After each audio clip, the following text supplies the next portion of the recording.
Hey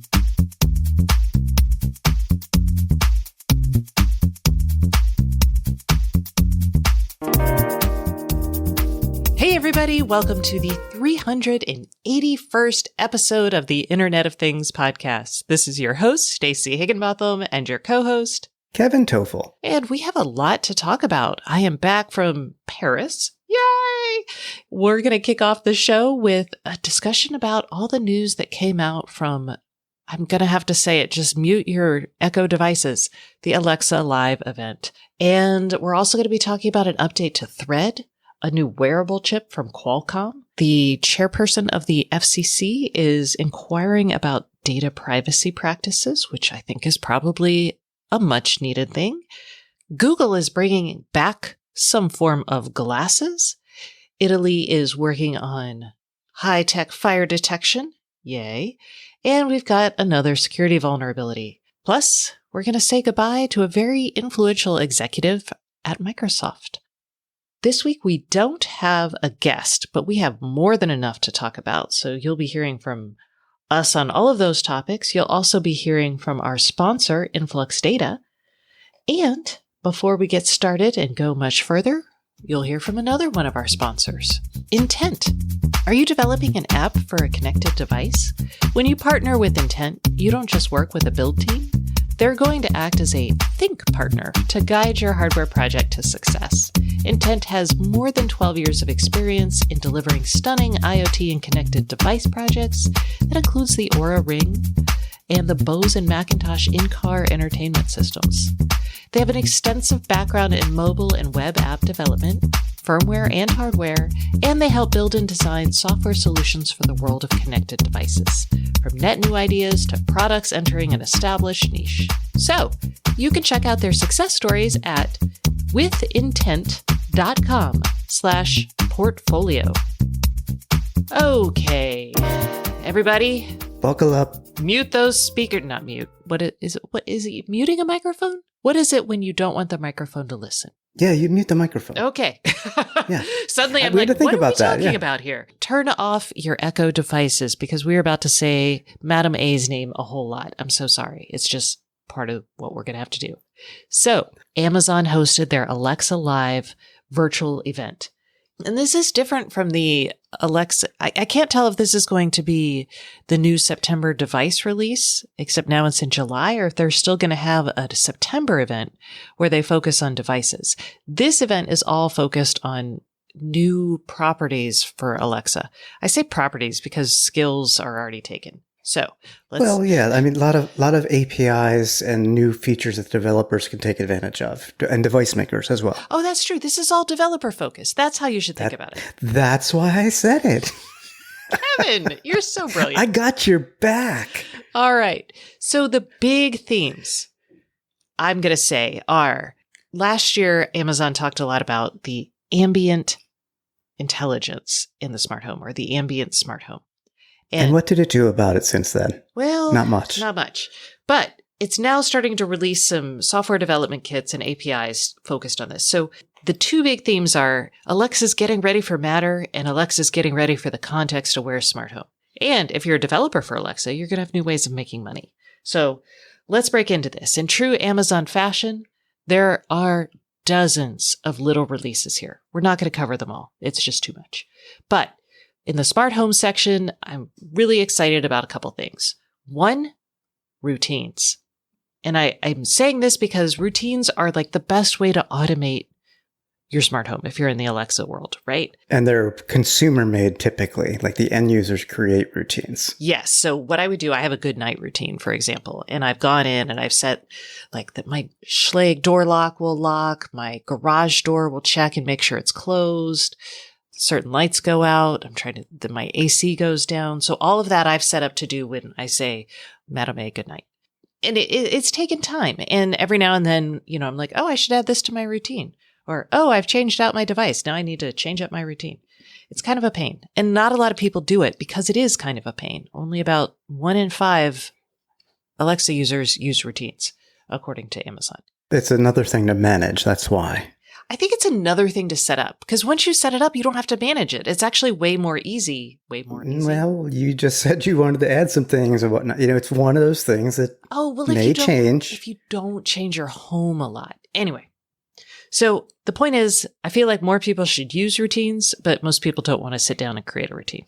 But Amazon has your back because developers can now make routines. Amazon said this was coming, and finally it has happened. So if you're like Philips Hue, if you're Signify and you've got Philips Hue bulbs, you can now make a routine that says, when someone says goodbye, then all of the Philips Hue lights in the house will go on a random pattern to mimic someone being there, for example. And so Philips can set that up so I don't have to. And then what'll happen is at some point in time, I'll be like, Madam A, turn off front door lamp. And Madam A will then say, I've turned off the front door lamp. And then it'll say, by the way, would you like to implement the Philips Hue routine? And then I can be like, what's that? And then it'll tell me and I'll be like, yes. And then poof, I will have that routine from now until the end of time or until I turn it off. That's the key right there. Setting up routines is one thing, but having contextually aware suggestions is really, to me, the killer app of this app, so to speak. So like maybe you set your thermostat to vacation mode because you're getting ready to leave, right? Well, now all of a sudden in your example, Signify says, oh, can I suggest that I randomly turn the lights on and off while you're away? Oh, thank you, Signify, or thank you, Madam A. Boom, done. Well, wait, that actually involves something else. Of course it does.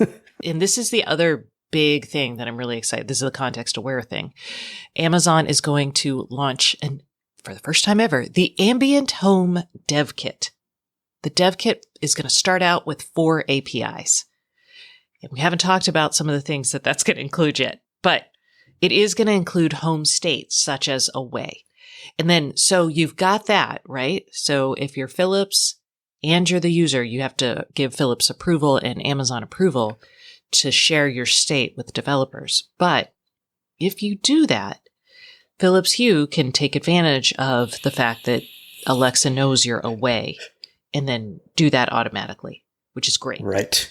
Love it. But you don't have to actually combine something like state. You could also just do a good night thing or whatever. Okay. And also, so I could actually start out with that Philips Hue thing that I didn't have to build. And maybe I'm like, wow, this is so convenient. I also want to make sure, as part of this routine that my garage door is closed. I can actually go in and retroactively add that as long as it's something that's already in my Alexa ecosystem, which is pretty cool. Okay. So that's routines. I think that'll be powerful. There's a bunch of stuff as Amazon gets ready for Matter.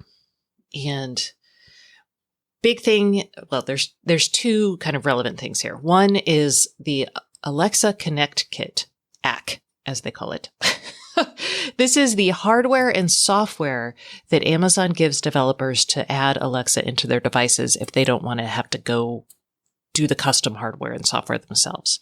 So you can actually get an Alexa Connect Kit module, and you've got a toaster. You can stick the module in the toaster, download the dev kit or the SDK, and then all of a sudden this toaster is now Alexa enabled. And Matter. Going forward, it will be Matter enabled, except for Matter doesn't really have a toaster spec. So maybe we back up. Well, so, okay, don't use the toaster. Let's back up and use a light bulb example. Yeah.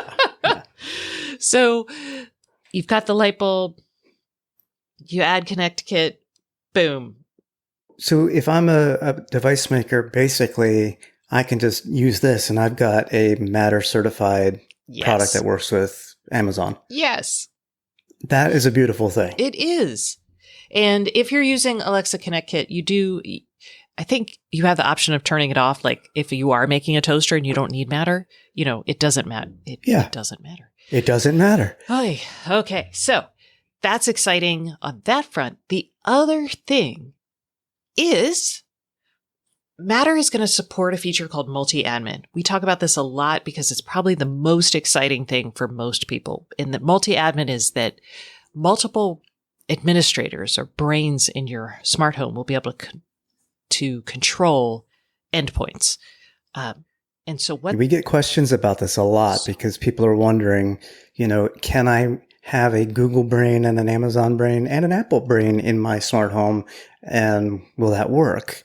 And we thought it might with Matter, but now it sounds like it will with Matter. It will. Now, we don't know exactly how that will be, like what the user experience in trying to do all this will be, but we're getting closer to understanding. So they are going to allow, this is actually part of their ambient home dev kit. So here comes some more stuff that's part of that new ambient home dev kit.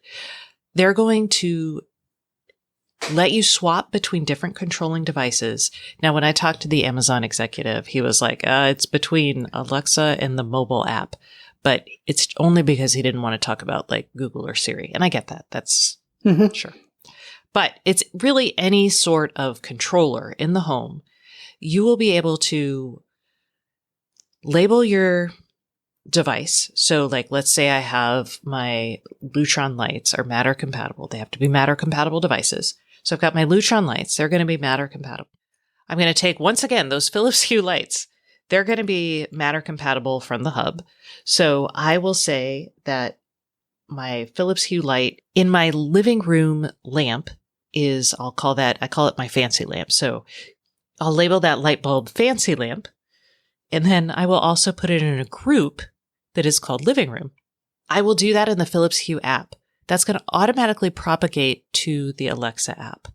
And if I move it in the Alexa app, it will automatically propagate back to the Philips Hue app. And presumably this will happen for any other controller devices. And this is a big deal because historically, when I name something in my Philips Hue app, the device name has come over to Alexa, but I can switch out the group names, which can cause confusion.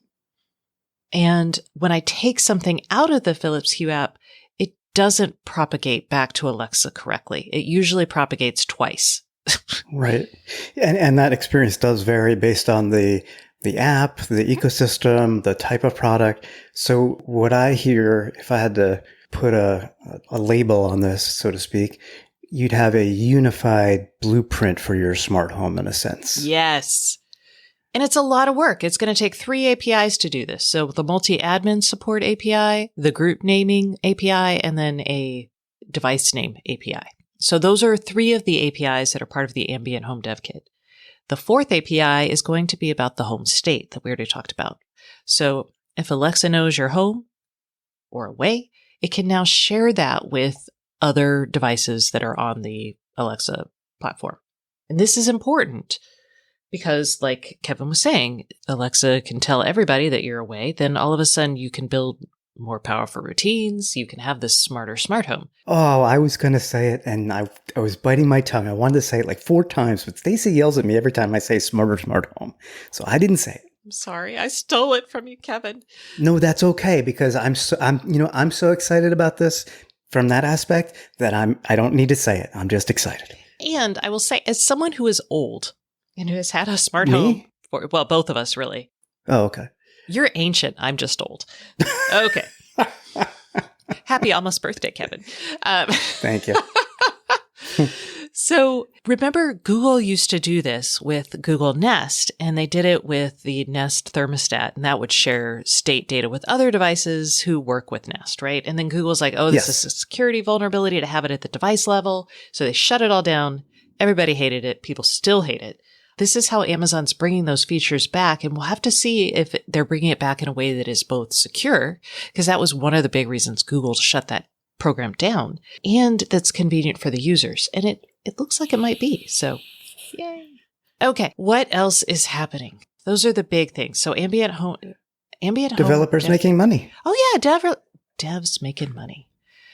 Oh, I'm not keen on this little bit, but. Well, no, I agree. But I mean, I think developers need to understand that there's an opportunity here.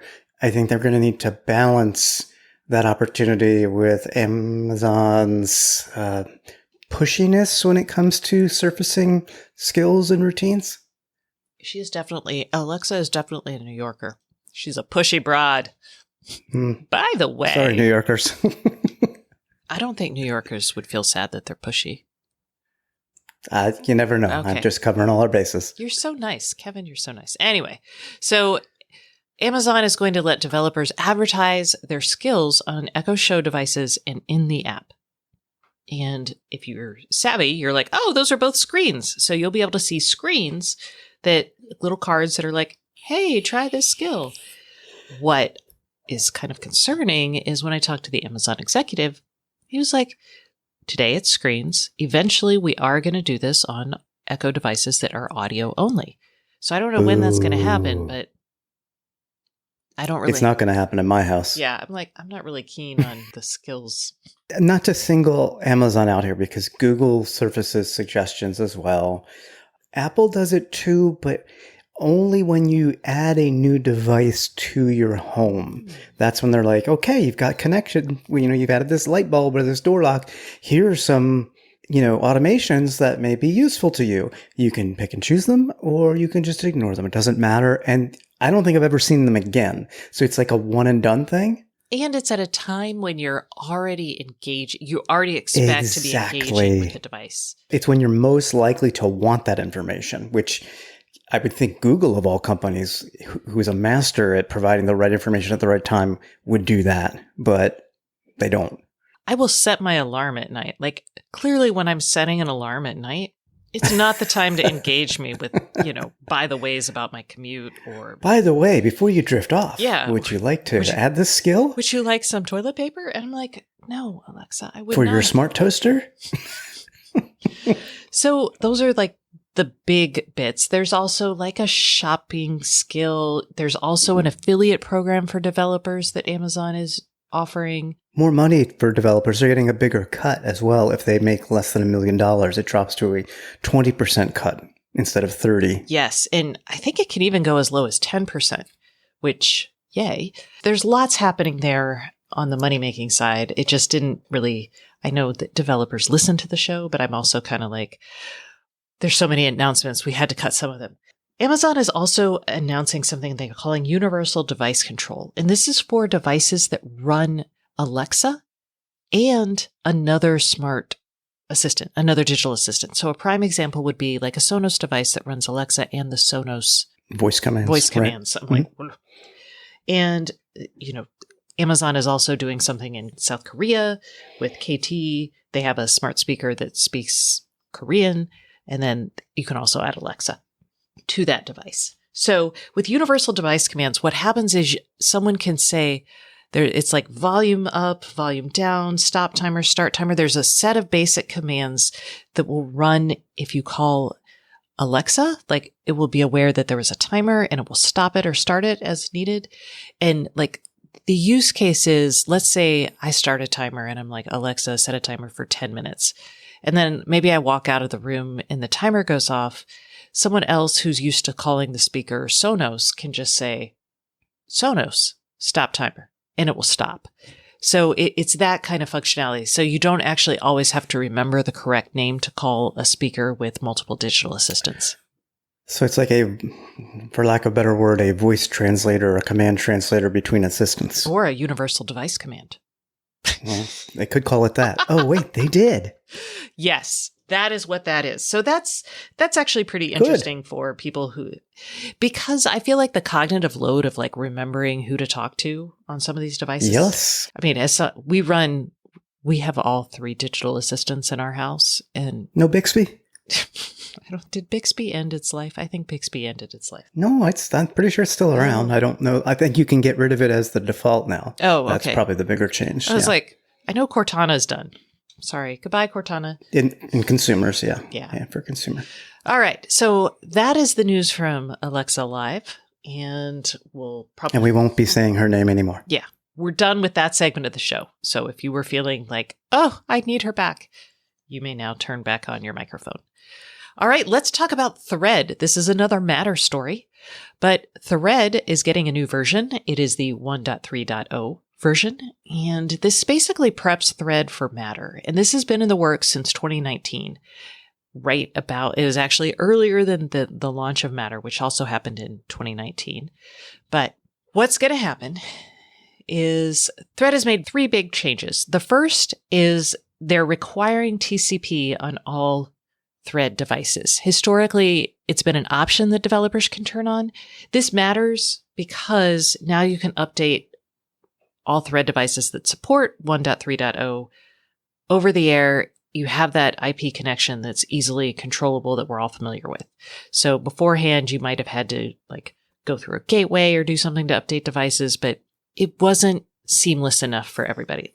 It created too many fragments of thread out there. So that was one. That's the easiest one to talk about. The other thing is the other two are related to how border routers handle devices. And this is partly because Thread, when it was launched, it had this node, this border router configuration idea, but there weren't actually really, in practical purposes, a lot of border routers around. And then when Thread got pulled to be the low data rate protocol, networking protocol for Matter, they were like, holy cow, we're going to need some border routers, and they're all going to have to figure out how to behave together. So what they're going to do is they've standardized how border routers are going to pull devices onto the network and provision them and all that sort of thing. And that's actually going to be in line with the Matter standard. So that's great. And then it also talks about how devices can be advertised on the network. So that's related to getting Thread devices onto a Wi-Fi network, because that's what a border router does, is it takes your Thread devices and translates that to Wi-Fi.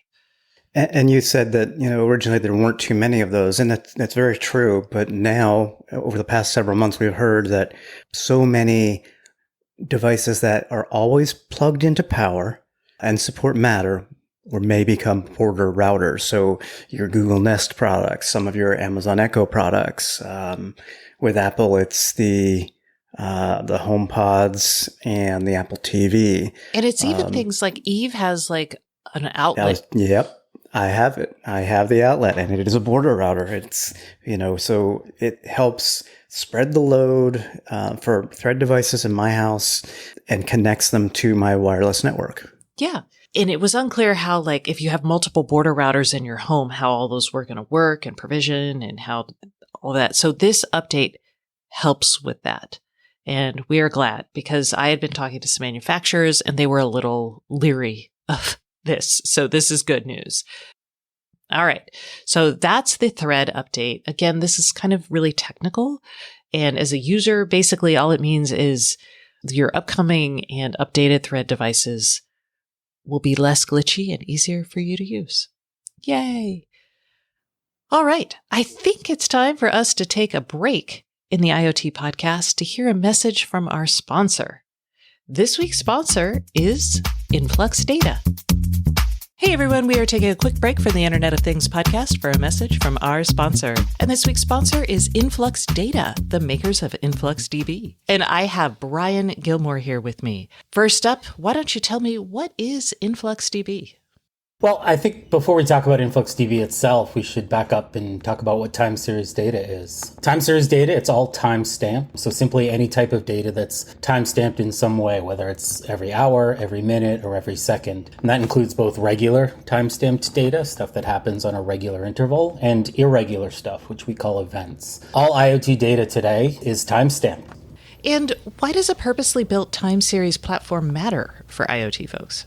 I think everybody's looking for scale and precision, and that is oftentimes very difficult to get with off-labeled or other applications, databases that aren't really designed for time series data. Our entire roadmap is completely focused on the needs of time series developers. And what we try to do is we try to sort of manage that roadmap and deliver capabilities that are critical for developers and operators who are working with, multi-million-dollar assets and operations. And I saw you recently launched a new feature for edge data replication. Can you tell us a little bit about that? Yeah, sure. We're excited about it. Edge data replication is a new capability that we've built into version 2.2 of our open source distribution. It allows developers who have InfluxDB OSS as well as InfluxDB Cloud to unify them into a single vertically oriented and integrated time series platform. Add to this our ongoing efforts to unify APIs across all of those database offerings, whether it's in the cloud or in the data center or at the edge. And we now have a path for developers to build once and deploy anywhere, because it's all managed within our database write path in our time series processing language called Flux. Edge data replication is durable and scalable in ways we couldn't even imagine 2 years ago. Why is edge data replication such a big deal for developing IoT apps? Well, I mean, I think going back to that sort of purpose-built thing, this is exactly what we mean. IoT, especially enterprise and industrial IoT, are generally highly distributed from both a compute and storage perspective. Data has a point of origin, meaning a place where it's born, typically close by the sensor. A force of gravity, meaning that there's a drive to get to that data from a sort of application and script perspective. And it also has a half-life, meaning that it is most valuable sort of right at the point of generation, and that value declines generally over time. So our edge data replication does exactly this. It brings the horsepower closer to the sensor, and it gives developers and solution builders the ability to leverage their own resources deployed at the edge. And that opens the door for more advanced use cases with better and faster return on investment. Now, InfluxDB should be looked at as a vertically integrated stack with edge and cloud together finally. This sounds great. So where can people go to find out more about Influx Data and InfluxDB? Sure. I think the best place to check it out is influxdata.com/Stacy-IoT.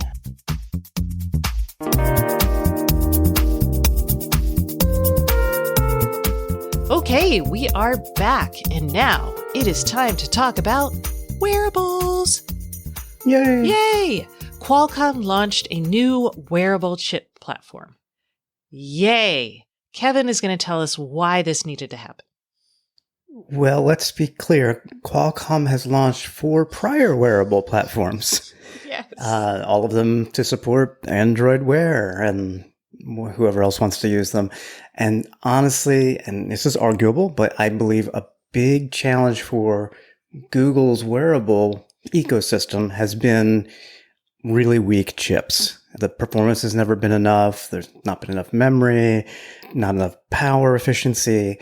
But now, this is a big deal because the new Snapdragon W5 Plus wearable platform is promising to fix all those problems. Yes, and it's even going to add a feature that Kevin is not sure people want. But let's talk about it.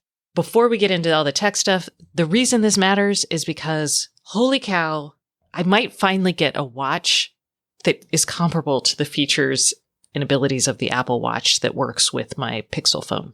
Yeah. You use a Fitbit. You've not really gone down the Android Wear you didn't want, or didn't even have the tracking information that you wanted. It's getting that now. Yeah, it was a terrible. I did try Wear a while back, but it was just a bad experience. Oh, yeah. Okay, so, and the other thing is, all of those devices were fat, and they were fat because Qualcomm was making a bigger chip. The battery life was not impressive, so you had to have a bigger battery. So you had this massive thing on your wrist. This should help. What they've done with this generation is everything is new, just everything. And they went from a 12 nanometer manufacturing process to a 4 nanometer manufacturing process. And that's a big leap. And for all of y'all who are like, what? It just means your chips are going to be more integrated, more power efficient, and smaller, which means you can pack in more transistors into a smaller area. Yes. With the lower the number of the process. Yes. And so that means we might finally get some decently sized, watches for people who may not want to carry like a massive watch on their wrist. So that's just like pure aesthetics and livability. But what it's also going to do, Qualcomm has done something that a lot of companies do, and I think it's worth pulling out and in naming this feature, which is it's focused on ambient. As we move from always on connected devices that are battery powered, we've really seen this shift from like sleep mode, wake mode, and now there's this third state of being, which is ambient mode. And this is where like sensors are still like, you've got a microphone that's listening for a wake word, perhaps. You probably have a coprocessor that's handling like accelerometer data. So all of this is happening in ambient mode. And the goal here is that some of these sensors, when they detect what they're looking for, they might wake up the main processor. And that's to save on battery power. And we've seen this on cell phones for a while. We've seen this on other devices, but I don't think we've really talked about the existence of this third state of being for computers. So Qualcomm really embraced ambient mode with this platform. They put always on wake word detection in there. They actually put audio playback in there. They put a separate small GPU in there to keep the screen looking pretty while not using as much power. They pulled notifications in there. So all of that's in like ambient mode. And the idea is like 95% of the time it'll be in ambient mode, and the other 5% you'll actually be doing stuff on it like, swiping through notifications or tapping or, I don't know, talking to it. So most of the time in this ambient mode, it's going to be leaning on that coprocessor, which is, no, it doesn't have as much processing power, but it doesn't use as much battery either. And when it needs to, it wakes up the heavy duty chip to do processing. And if you want to tap on the notification and see the email, right? That's what it right. wakes up. Open the app and do the thing. And yes.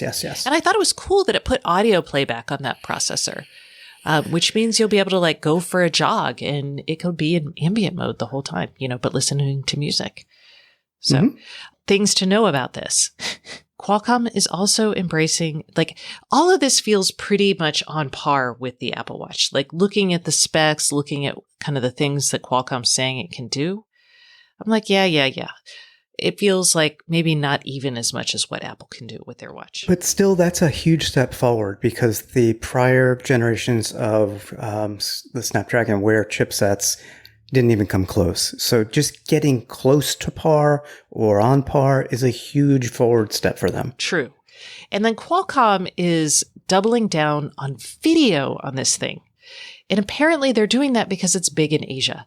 So like they're talking about like 3D watch faces and 3D navigation on this watch. They're talking about two-way video calling, tiny like video playback from like, I don't know, TikTok on your watch. I'm not sure. Maybe it's just like seeing animated GIFs. But the point is that they put two GPUs. They put the like ambient GPU and then a more powerful GPU that's capable of doing video on the watch. And Kevin, you said you're not into this. Yeah, I don't see it as a primary use case by any means. I mean, I won't knock it till I've tried it, but I just don't see the market clamoring for this. I will say this. Are there times when it would be nice to have a two-way video call? Rarely, but yes, it could be. But now you're also looking at adding a camera sensor, which adds to bulk and whatever else. And then there are people who want to take video and pictures on their Apple Watch. Like there's an add-on to the Apple Watch. There are right now that has the camera. But yeah, I'm with you. It's a little weird. Yeah, I think that might have started as a Kickstarter and all. And I honestly, I've never seen one in the wild. But again, I don't get out much, so who knows? Kevin, do you leave your home? No, but I mean, the idea of taking a photo when you're of something that you see, I mean, just from a usability standpoint, you've got to hold your arm out and face away from you, and you don't even know if you're capturing it, right? Or maybe it's on the wristband like that add-on, and you can do it that way and use the watch face as a viewfinder. Okay, I get it. But people have their phones with them everywhere and they have a much better camera. So You literally told me that you wanted some sort of Wi-Fi camera to take with you since you don't take your phone places. That's correct. But I also said a good camera, and I can't see, what's the resolution on something like this going to be? It's going to be a small sensor. It's not going to do well in low light and so on and so forth because it's the secondary camera that you use in a pinch. I don't need that if I'm going to carry a primary camera with me. All right. Well, we'll be able to see the first one of these in August. Oppo's making a smartwatch, and Google apparently is on board with this. They were quoted in the release, and there's going to be a Wear OS watch coming later this year from Mobvoi. Real fast battery life. Battery life on these things is always like, take it with a huge grain of salt, y'all. And it depends on what your watch is going to do. So, if you've only got a Bluetooth watch, and you could stick a small skinny battery in it, it'll be like pretty little fossil watch maybe. Qualcomm's saying you can get 43 hours. I don't know about that. I'm skeptical of the battery life claims. And this is industry-wide. It's not just this particular product. So we'll have to see. It's like a day and a half. Because it depends on so many things. The type of display, the resolution. And they said they're going to support OLED displays with this as well. I should point that out, which is always nice to see. You mentioned that Google had a nice quote about their support, but the open question in my mind, and I think I know the answer, is Google has already announced the Pixel Watch. Will they use this? I mean, that would really, say we support this in a big way, and it's the best chipset for Android Wear and so on and so forth. I'm skeptical that they will. I think it might be a tensor-based chip out of Google. Well, yeah, because they already announced it, right? It's not like you can, yes, they announced the watch, but they didn't really announce any details about what it's going to be running on and so on and so forth. And granted, they clearly knew that Qualcomm was working on this because they were working with Qualcomm for the Android Wear support. So I can see why they didn't share details, but they had an opportunity to here with the Pixel Watch and they did not. Maybe they just didn't want to pre-release it. Oh, but back to battery life. But they already did. They already said there's a Pixel Watch. We're working on it. Well, I know, but pre-release the details of it, pre-launch the actual watch. Anyway, back to battery life, because at the most fancy end, 4G connected sports watch with tracking and all that stuff, you're going to be talking a bigger battery, bigger watch. Qualcomm saying this could last for up to 3 days. Let's put it this way. If they can go at least a day and have some, 15 to 20% battery life, that would be a win. Yeah, and you just charge it at night. That seems really reasonable. Although then you can't. Then you can't track your sleep. Yes. Right. Charge it while you're going to bed. I charge my Fitbit a lot when I do. My Fitbit lasts for 6 days. Sure. But I charge it when I'm actually recording the show is often either when I'm recording this show or this week at Google. I usually have my Fitbit on the charger. And then I leave it on the charger and I go walk around for the rest of the day. And I'm like, might want to change that routine up a little bit. I just need a reminder. Okay. There's my routine suggestion for the day. Get your watch, Stacy.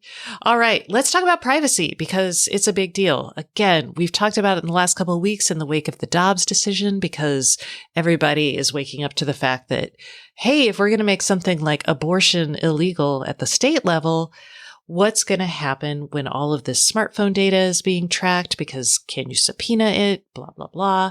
So a key issue here is location data.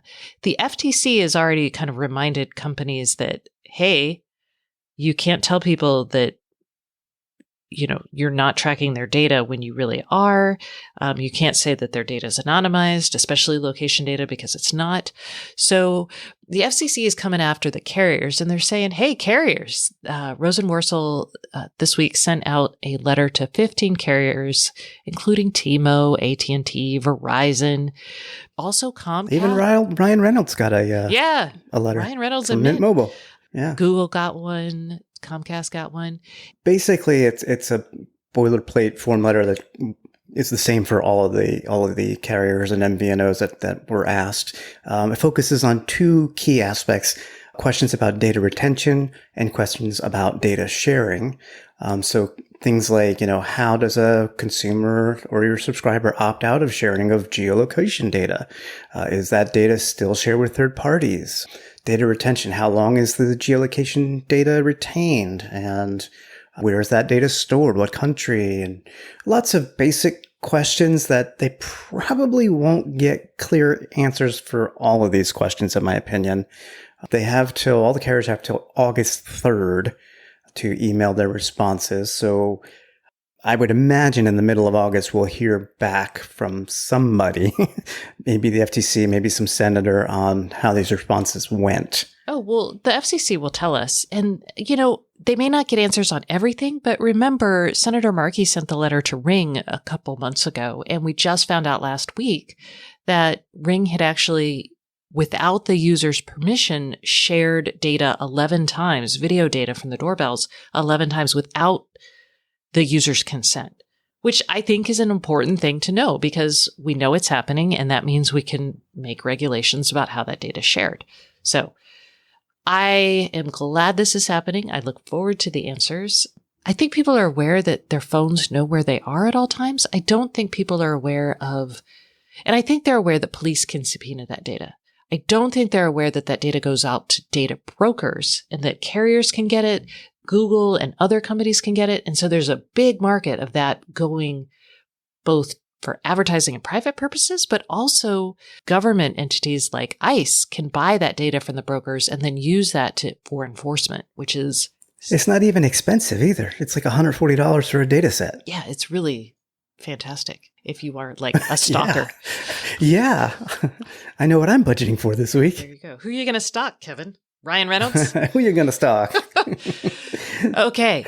So speaking of Google, Google is bringing back Glass, isn't it? Well, sort of. So Google is working on some AR glasses, and they are going to be field testing them. So this is not going to be like Google Glass where you spend $1,500 to, get run out of a bar because you're taking photos of everybody. This is more of a way for Google to kind of test their product as well as get more data for their AR platform. So basically, these won't take photos and videos like Google Glass did, at least not from a user perspective where I could do that with my glass. I could say, hey, I'm going to take a photo or I'm going to swipe and take a video, which has become common on, say, the Meta specs, I forget what they're called, and some other glasses in the past. And that doesn't sit well with a lot of people for privacy reasons. The glasses can take a photo or video kind of algorithmically to gather more information about the information that it's collecting. But it's not like a photo you can share on social media. No. And there will be a little LED light so that anybody around can see that happening if they know what's going on, and they can ask to have that removed, and whoever's wearing the glasses can remove that photo. But you're not going to share these to like Instagram or anything like that. It's not meant for that. Google's also prohibiting its prototype testers from using glasses in places such as schools and government buildings, healthcare locations, places of worship, etc. There's a good use of location technology. Use that to shut down functionality in a device in a place where it's not allowed. I completely agree, because Google certainly knows through Google Maps data when you are entering a place like that. So absolutely. So again, this is not like Google Glass as a product. This is more of a data gathering tool for Google's AR. And everybody seems to be really pushing the AR accelerator these days, whether it's Apple, Meta, Amazon, etc. Everybody's trying to get ahead of that space. So don't panic. It's, again, you're not going to see glass holes everywhere. But you may see people wearing these prototype glasses. I would like to try them just to see what they do, Hello, Google. Kevin was an original glass tester, and now he would like to test your AR glasses. And the idea Google is thinking for the use cases of whatever the final product might be makes sense to me. Translation, transcription, visual search, navigation. I love the AR navigation in Google Maps, where like if you just hold your phone up where you are in Maps and say I want AR directions, it'll like post directions like floating above where you're walking in front of you on your phone, which is kind of nice, and point an arrow and all that on the ground. So imagine that on the watch. That's what Qualcomm's imagining. Okay, keep going. Okay. I'm just saying. You never know. I mean, I don't carry my phone anymore, so yeah, sure. Maybe then I get my directions on the watch with a little extra. Sure. So anyway, so we'll see. Again, being field tested now. Got it. All right. Now some news bits. There are fires in Europe right now, Western Europe, because the heat and climate change. And Vodafone is working with authorities on the island of Sardinia to detect forest fires using IoT. These devices, they don't actually have cellular coverage. They're installed on trees. They're designed to detect gas when a fire is smoldering. So before it fully goes, and the goal is to get them there like in that first hour before something really takes off. And yeah, because today they use satellite imagery and they say it can take up to a month. Well, if something's smoldering, it's probably going to turn into a fire before a month happens. So this is more real time, which is excellent. Yes, you get it within the hour. And there's lots of cool fire detection efforts out there involving LoRa, involving cellular, involving different types of sensors. It's actually I was going to say a hot area, but I just can't make puns about fires right now. No, not right now. It's something that a lot of people are focused on. A thing people should be focused on, a scary thing, a security thing, because sure, it's actually been like 2 weeks since we've had a big security story, so yay.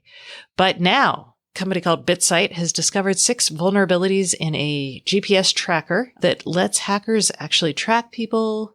You could actually disable fleets of cars. You can actually stop vehicles. It's pretty scary. Yeah. It's the MyCodis is the tracker that it's on here that's vulnerable. And there's like 1.5 million of them, and they're big in Europe. Yeah. I mean, this is a $20 tracker that you can get on Amazon or some other e-tailer. And it is used in the US. There's BitSight actually has a map of the world where it knows, obviously because they're GPS trackers, where these are being used. And all of the EU is like red. So folks in the EU, if you have this MyCodis MV720 in your vehicle, I don't know that I would have it in there anymore, at least not until the vulnerabilities are fixed. And as of today, they are not. This is pretty rare. They're like, BitSight was like, you know what? Stop using it. Disable it because boom. It does require professional installation. So you may have to, this may be pricey. So not great news. And I don't know if this is great news. It's just news. I'm not going to assign a value to it. But Sam George, he is a former corporate vice president at Microsoft. His last job was actually the head of Microsoft Azure IoT. So I talked to him a lot. Before that, he was general manager. So he had been doing Azure IoT for years, and he's now retired. And I just wanted to let everybody know you should send Sam congratulations, and we'll see who's taken over the reins at Microsoft. And I'm sure I'll talk to that individual at sometime soon. All righty. Speaking of talking to somebody. Yeah. Oh, that was nice. It's now time for the Internet of Things Podcast Hotline. It's the segment of the show where we hear from y'all. We take your calls. We hopefully answer your questions, possibly on the show. And you will be entered to win a Hubitat smart home It's not a dongle. It's a hub. I was like, what do they call those? A hub. So this will allow you for local control of your devices. It'll be super fun.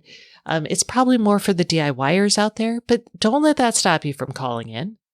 We're at 512-623-7424. And the IoT Podcast Hotline is sponsored by Silicon Labs. Specifically, its Works With event that is coming this September. It has emerged as the go-to developer conference for building the skills needed to create impactful connected devices. So in September, Silicon Labs is going to bring together big global technology brands, ecosystem partners, and industry experts to talk about the IoT. We're going to see keynotes, panel discussions, technical sessions. It's actually a pretty awesome event. I do it every year. And you can learn more at workswith.scilabs.com. All right, so this week's question comes to us from Jeff, and he's got a pond problem. Let's hear it. Hi, Stacey and Kevin. This is Jeff from Morgan Hill, California.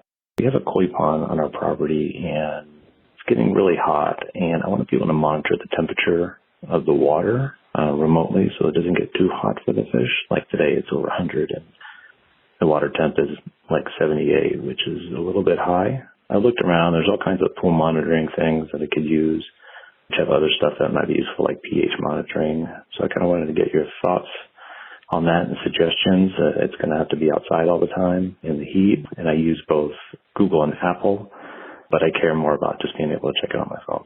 I don't think there's any automations that might be useful. I do have like the Orbit Beehive controllers for irrigation and stuff, so like adding more water if needed to the pond might be cool. So anyway, that's my question. Long-time listener. Enjoy the podcast. Thanks, guys. So like everything is about heat these days. We've got record heats all around the world. Jeff's pond is too hot for his fish. That's not good. You don't want to broil those fish. No. But we found solutions for you, Jeff. My first instinct was actually just to be like, DIY this puppy. But for a pond, that's not a great idea because you really want to have like an IP67 rating on this stuff. You can't drop a thermometer in there and expect it to work in an outdoor rugged environment. So then we started searching for existing systems that might work. And we found a couple. Some of them are very expensive. I was just going to say, these also work for pools as well. So for people who have pools and want to monitor things like pH balance and temperature and possibly chlorine levels, these are options for that as well. And like you can buy lots of things that work and you go out and monitor it, but there's not a lot that work and integrate with your smartphone. I think there'll be more coming over time, but that's what you wanted. So we found 2 options for you. There are a couple others out there, again, super pricey. So the first one we found was the Aquascape Smart Pond Thermometer with Transformer.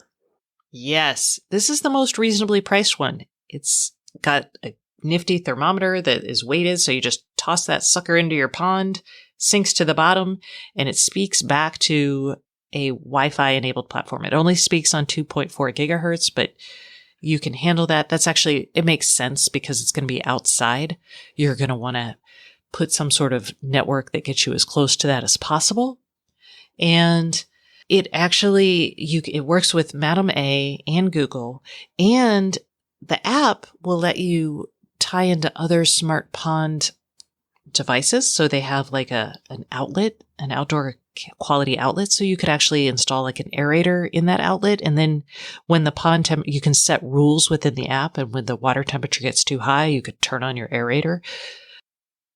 Or maybe put outdoor lights and like a string of lights that color changes based on the temperature. Yeah, that could be like, well, you'll get a notification on your phone, but yes, it could also be like, anybody coming, save me. So that is how much is that, Kevin? That's $80. That's not too bad, actually, considering we looked at several other products and you're well into the triple digits. Yeah. So what else did you find? So among the other products that we saw, we considered the Water Guru Sense. It's normally $325. It's on sale for $295 right now. It actually can analyze your water, check the temperature, chlorine, pH, same kind of sensors, maybe more pool oriented, but certainly you could use this in a pond. Again, you're going to have an app and you're going to have notifications. Don't know that it integrates with anything else. I think people have tried, and in the reviews that we saw, somebody said, I had it with Google, now it doesn't work. So either one, I think you're going to probably be in the app more than you're going to be doing integrations. And unless you really need all the extra features of the Water Guru Sense that a pool might require, I would say, the $80 purchase is a smarter one than the $295 purchase. Yeah, I would definitely try that first. So, Jeff, I hope this helps you keep your fish safe this summer. Thank you for giving us a call. And remember, if you want to win the Habitat Hub, you should give us a call at 512-623-7424. And we will be counting up callers for the drawing to win up until July 31st. So, yay! And that concludes this week's episode of the Internet of Things podcast. Please join us next Thursday and don't forget to subscribe. And if you can't get enough IoT news, I would love for you to sign up at www.stacyoniot.com for our weekly IoT newsletter, where we explain all kinds of things that we don't even get to on the show. Once again, thank you for listening and please subscribe.